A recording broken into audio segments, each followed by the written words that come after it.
Un any més, el Prat s'ha convertit en l'epicentre de la natació a Catalunya amb la celebració de la 15a edició del Trofeu Màster Ciutat del Prat, una prova organitzada pel Club Natació Prat i que representa la 6a etapa del Circuit Català de Trofeus de Natació Màster.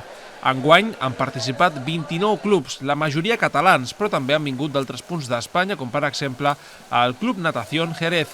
Pel que fa a la xifra d'esportistes, s'han donat cita a 140 nedadors i nedadores. Per nosaltres és molt important perquè està dintre del circuit català.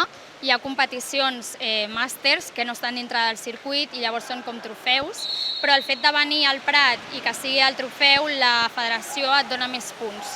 Després, al final de la temporada, per veure quin nedador ha anat a més competicions oficials, qui té més punts, i això està premiat per la federació.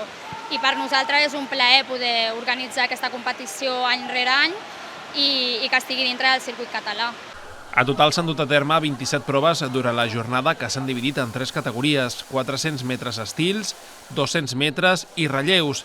Dins d'aquestes categories hem pogut veure diferents estils de natació com papallona, esquena, braça i lliure. Tots nedem junts, a les sèries es divideixen per temps, no per edat, però un cop surt la classificació llavors sí que es distribueix per edats. Llavors pots tenir en una mateixa sèrie un nedador de 30 anys i un de 50.